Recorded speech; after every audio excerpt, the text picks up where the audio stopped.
Okay, so let's begin, as we always do, with the. Oh, someone's at the door. Hold on a second.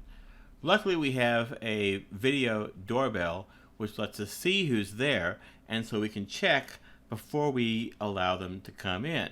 And so we look, and oh, it looks like it's a collection of, what is it, Girl Scouts? Could be Girl Scouts. Maybe here to sell us cookies, possibly to try to interest us in a new religion. I'm not sure. I don't know. And so the question I have is the logical question that anyone has whenever Girl Scouts come to the door, which is, can they get us? Is the door going to protect us against the Girl Scouts selling cookies? Uh, no, they can't get us. So our door has an electronic lock, and you've either got to have a PIN that you enter on an app on your phone, or you've got to have a known near field communication or NFC tag in order to get in, and clearly they will have neither. We are safe, shielded by our door. We can just, pretend we're not home, and maybe they'll go away. But, let's think for a minute. While they're out there, haven't gone away yet, let's take a little bit of time and let's think. What if someone had a phone app that could try every possible pin?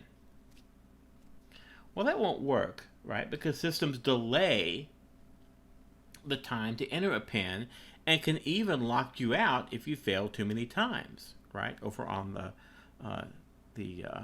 right-hand side there, you see an image, for example, of my iPhone where I have locked myself out for a minute because I've entered the pin too many times incorrectly. So, trying a 4-digit pin, let's say you can try one every second. On average, you would need 5,000 attempts because there's 10,000 different codes. So you expect to do about 5,000 before you hit on the administrative code, assuming you sample randomly. That's going to take you 1.3 hours, but you're going to get locked out long before then. And police response is faster than that. So if I see them out there trying all these codes, then, I call the police. They're going to get here and protect me from the Girl Scouts before they can crack my code. Great.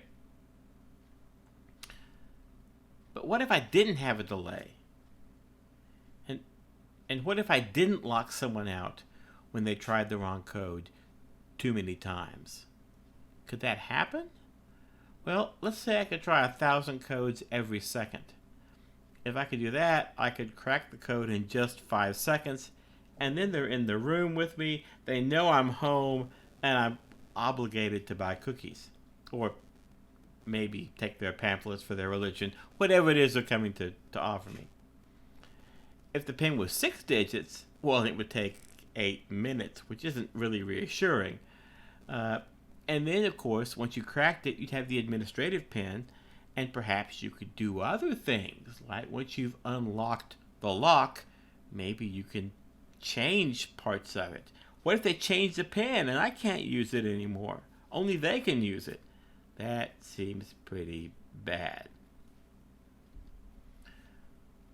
But no one's going to build a security system with such an obvious vulnerability. I mean, that wouldn't make sense, right? You wouldn't do that. You'd always be sure to have a delay or a lockout built in to prevent that kind of thing from happening. Wait. Oh no. So in November, just a couple days ago, it came out that yes, someone had built a system that had such a vulnerability. Promon, which is a research team, discovered a vulnerability in a bunch of video entry systems. And those let you try codes and just sort of do it the way you wanted to do it and find the code and crack it. That's not great. But fortunately, they're only used in like residential buildings, right? So we're pretty safe. It was discovered by researchers, which probably means they were discovered by interested parties long ago. Right? They may have been out there for a long time. You use the special phone app to try all the combinations until the administrative pin is found. Once it is, you have control of the lock, and you can add a new NFC token as authorized in the system. So then you could enter the code to unlock it, or you could use the new token that you've entered.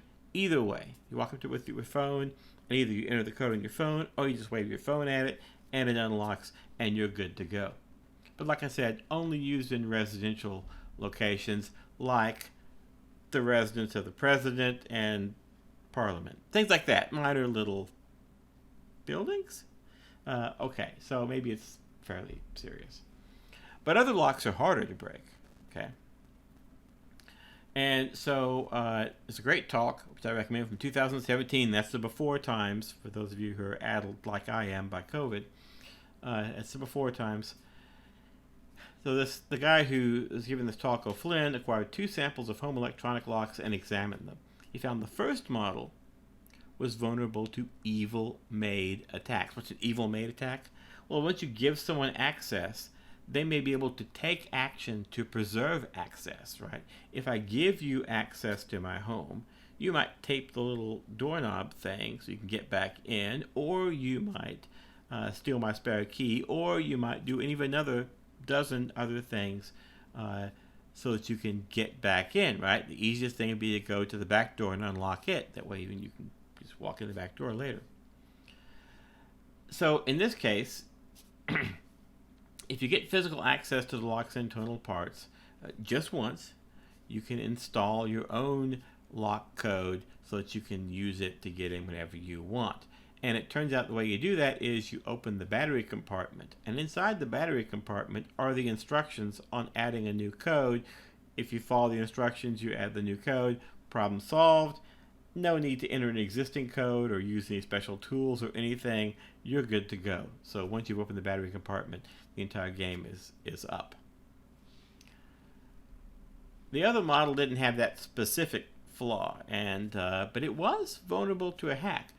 The outer part of the lock had a touch screen for entering the pin, and he found out he could pry the touch screen off with a table knife, remove the connector, plug his own thing into that connector, thus being able to simulate button presses on the display, and then brute force it. Now wait a minute. You shouldn't let someone brute force. They should be able to try, thousands of alarms a second. That's thousands of codes a second. That's bad. Have an alarm. Well, there is in fact an alarm. If you try too many codes and fail, an alarm goes off. Boom, you caught. Too bad. Right? The lock manufacturer anticipated a brute force attack. After more than 3 incorrect tries, the alarm activates. But it turns out if you glitch it, if you apply a voltage to the external connector circuits and short circuit the electronics, the system reboots and resets the failed attempt counter. So you try 2, you reboot it, you try 2, you reboot it, you try 2, you reboot it, and you never have to worry about the alarm. But how fast can you do all that? Turns out you can do about 120 codes per minute. Going through all possible 4-digit pins takes about 85 minutes, but really you only need about half that before you've got it. So it takes about a half an hour to pick the lock using this approach. Additionally, he found a way to pick the master code. Now the master code is longer. It's 6 digits instead of 4 digits. So you might say, oh, that's going to take 100 times longer. But you might be wrong with that, because it turns out there's a bug in the electronic firmware. If you enter the first 4 of the 6 numbers of the master code, the system either shows an error message or it waits for the other 2 numbers to be entered. So you can tell if the first 4 digits are right or not. So now I've reduced the 6-digit problem to the 4-digit problem. And this is probably, they say it's a bug, but it's probably just code reuse. I have code that handles 4 digits. I just reuse that code, and then I wait for 2 more at the end of it. So there you go. It's going to take a little longer for 6 digits, but it can in fact be done. The point of all this is, if your code includes a secret that an adversary might try to present, and the search space is small, add delays, and even lock them out, right? Do that stuff. It's just a good idea. Be careful when you reuse security code in a new context. What happened to that 6-digit code? That was going to provide all that great security because it's 2 more digits, but it turns out that I reused my secure 4-digit code for the 6-digit code, and it didn't work that way because of a different context. Remember, security is always contextual. And give a potential adversary as little information as you can about the security state of the system. Is the door locked? I don't know. Go try it, right? I mean, one of the nice things about a lot of modern locks is, old locks, you would turn the lock to a new position to unlock it. And it was visibly in a different position. It was visibly unlocked or visibly locked from the outside. Modern locks aren't like that. You can't tell by just looking at it if it's locked or not. You have to try it, which means you can't just walk down the street looking for houses that are unlocked and then try to pilfer the ones that are. Give as little information as you can, right? Don't tell them, hey, your first digit's wrong, your second digit's wrong, right? Tell them, the entire code. Once they've entered the entire code, maybe it's unlock the door, or just tell them it's wrong.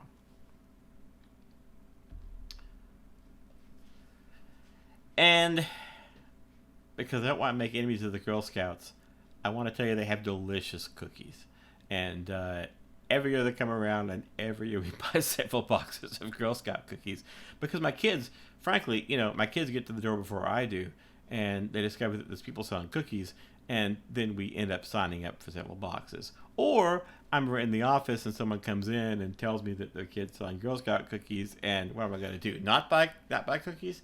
And so inevitably we end up with Thin Mints, and we end up with the peanut butter patties and whatever else. Just be prepared for it. There's homework. The homework is to, it's been extended, is to write your code to generate a differentially private average and standard deviation for a particular element of a CSV file. Let's talk about access control lists and capabilities. So an access control list is pretty simple. You've seen them before. For each object, an ACL is a tuple of the rights for each subject, right? The object is like the file. The subject is the person. Under access control lists, a message consists of an identification of the sending process followed by an arbitrary amount of data. You're going to see this kind of thing a lot, right? Subject, object, message. This is the way we talk about these things in security. So the identification is provided by the system and therefore cannot be forged, right? So identification might be your user ID. Okay. Upon receipt of a message, a reference monitor, something that's responsible for determining whether or not to grant access, uses the sender information and the message data to check that the corresponding entries in the access matrix specify the required permissions. In other words, can you access the thing? Right? So a message would be, here's my user ID, and the data shows that I want to write to a file. And so then you can check that. Access control lists are pretty easy to implement, and they're easy to check. And that's great. And because things are easy, when things are easy, we're going to use them everywhere, right? When you want someone to do something all the time, you make it as frictionless as possible for that to happen, right? You put candy bars near the checkout. A capability is a different sort of thing. For each subject, a capability is a tuple of the rights that that subject has for each object. Okay, so for example, for me, it would be a list of the rights I have for everything in the system. Under capabilities, a message consists of a list of permissions and an arbitrary amount of data. So each permission in the list is chosen by the message sender. That could be me, right? I want to write to this file. And so I go and grab a permission from my bag of permissions that says I can write to that file, and I put it in the message. Okay? The permissions are added to the message by the system, and so they can't be forged, right? I only have the permissions I have been given, and so those are the only ones that can be sent along. A message recipient can then in turn send messages using any of the permissions provided by the original message or already held by the recipient. Okay, this is getting a little complicated, I know, but bear with me. Think about the compiler from last time. I send the compiler a message. I want to run the compiler. Here's my permission to do that. And I want to write the output to a certain file, and here's my permission to write to that file. So I can't give the compiler permission to overwrite the billing file because I don't have that permission. So I can't send that along. Can the compiler still overwrite the billing file? Sure, it has permission to write to it. But I can't just order it to do it because I don't have a permission to pass along to it. We can think of an access control list as a column in our access matrix. This is the access matrix from last time. So a billing file, no permissions for the user, write permissions for the compiler. And that's what we would typically see like on a Unix file system, right? You would see that a particular user had no permissions and the compiler did. And you might achieve that through group membership, right? The compiler might be have a compiler group, the billing file is owned by the compiler group, and there's write permissions for the group, etc. Okay, or it might be a billing group, and the compiler's in the billing group, and the billing group has write permissions, and so on. But that we can think of an ACL as a column of that. And if we ask how that works, well, remember, the user can execute the compiler, and the compiler can write the billing file. So if the user can confuse the compiler, they can overwrite the billing file. And there's, how do we prevent that? How would we prevent that from happening? Well, maybe the compiler goes and figures out who's calling it, and it checks their permissions before it does it. That's pretty extreme. I don't think you're going to write code that way, and it's sort of impractical to do it. It puts a lot of pressure on each tool to go and check all these things. And it shouldn't work that way. The permission system should work in favor of all of this, not against it. So that's not a good solution. A capability can be viewed as a row of this table, right? The user has the capability to execute the compiler, but doesn't have any capabilities with respect to the billing file. The compiler has the capability to write the billing file and to execute a subcompiler if it wants to. So how does this play out? Well, the user can send a message, can take its capability of executing the compiler and send a message to the system to execute the compiler. It has that capability, so that happens. The user can also tell the compiler, I want you to write output to this file, but has to send along its capability of writing that file. But it can't do that for the billing file because it doesn't have it. So it can't tell the compiler, go and write to this file. It doesn't have the capability for that. And so the compiler, you can't trick it that way. The compiler could still overwrite the billing file because people still write bad code, but not because of the specific confused deputy problem we've seen before. Capabilities work against that kind of problem because you have to pass along the capabilities. So you may wonder why not just capabilities and no ACLs. Well, again, there's a role for both models. ACLs are really easy to manage, and you've encountered them all the time. Access tokens are really a kind of capability, so you've encountered that as well. When you connect to GitHub, you might use an access token, right? You might have a tool like an IDE that you're going to connect to GitHub. And to do that, you need a token. So you go to GitHub, you generate a token, and then you install that in your IDE, in your compiler tool, and now it's able to communicate with GitHub on your behalf. It becomes a deputy for you, right? So you've given the program an additional credential to do things for you, but it can only do the things that you are authorized to do. All right.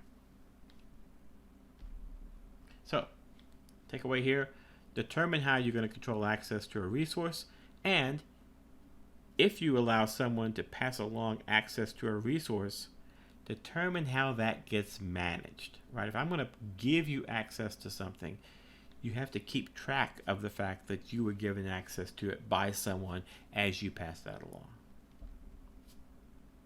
Even so, confused deputies still abound. Okay. Browser and browser attacks successfully fake single sign-on pages on Google Chrome. You've all seen those, right? It's, do you want to enter your username and password, or do you want to sign in using Google or Facebook or Microsoft? And you click one of those, and up pops the Google login page, and you log in using your Google credentials, and you're in. Well, what if that page is actually just a frame created on the local site that fakes everything and steals your credentials when you enter them, and then passes them along to Google in order to get the token it needs to authorize you? Totally doable. Fake logins are old technique, but it still works. Yeah, emulating the Google single sign-on interface. If you'd like to know how to do it, you might like to have code to do it, go head over to Mr. Docs and the browser in browser attack and find out all about it there. Homework is due on the 22nd. The new homework is to take your original code, or possibly take my code, and make some changes. If you take the original code and you play with it, and I hope you did, when you play with it, you probably noticed that as the upper and lower bounds got close together, the numerator up here, this value, which is the sensitivity for the mean, gets closer and closer to 0. And that's bad, because at 0, you essentially lose all your privacy. Remember, privacy is the amount of noise you add is directly proportional to the sensitivity, inversely proportional to epsilon. And so as this approaches 0, the noise you add approaches 0, independent of epsilon, and you wind up with no privacy. So I can squeeze out the privacy. And in fact, I can do things like take strips of your data set and strip out the privacy. So you don't want that. The problem here is that you've given an adversary control of these, right? If you're using upper and lower from the command line arguments, then you're allowing an adversary, the user, to choose how much privacy you're putting in the result, and that's not what you want. You don't want that. You want the privacy to depend on the data, not on the choices that the user makes, right? Because they're going to choose no privacy and get all the data. So, as a result, what I'd like you to do is to sit there and think about how to fix that. The first thing I'll tell you is, don't use the upper and lower bound given on the command line as the upper and lower bound for the mean and standard deviation sensitivities. They are going to be different things. All right? There will still be an upper and lower bound on the command line that will be used to choose a subset of the data, just like it is now. But there will be a different upper and lower bound used for the mean and the standard deviation that should not depend on the command line arguments. Hope that's clear. When you have questions, let me know.